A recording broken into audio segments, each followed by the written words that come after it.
హైదరాబాద్ ను ఒక విపత్తు నుంచి కాపాడిన అమ్మ కథ చెప్తాను, వింటారా? 100 ఏళ్ల కిందట హైదరాబాద్ మొత్తం నీటితో మునిగిపోతుంటే ఏకంగా నిజాం రాజే శరణు వేడుకునేలా చేసినటువంటి ఆ శక్త్యాలయం ఏదో తెలుసా? అదే పాత బస్తీలోని శ్రీ సింహవాహిని మహంకాళి దేవాలయం. అది 1908 హైదరాబాద్ ను మూసీ నది భయంకరమైన వరదలతో ముంచెత్తింది. నగరం ఏమైపోతుందోననే భయంతో అప్పటి నిజాం మీర్ మహబూబ్ అలీ ఖాన్ వణికిపోయారు. అప్పుడు ఆయన ప్రధాని మహారాజా కిషన్ పర్షాద్ ఒక సలహా ఇచ్చారు.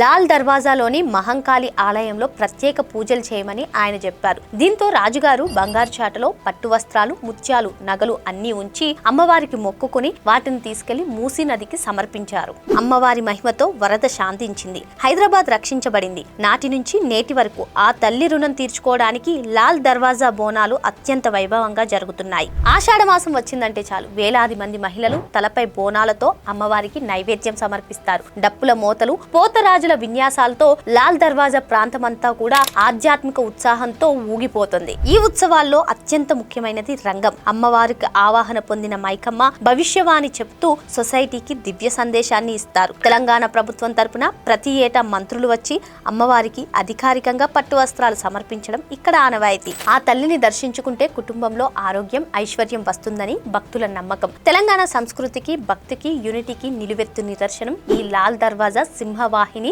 మహంకాళి ఆలయం. మరి ఈ ఆషాఢ మాసంలో మీరు కూడా లాల్ దర్వాజా అమ్మవారిని దర్శించుకుంటున్నారా? దర్శించుకుంటే వెంటనే కామెంట్ చేసేయండి.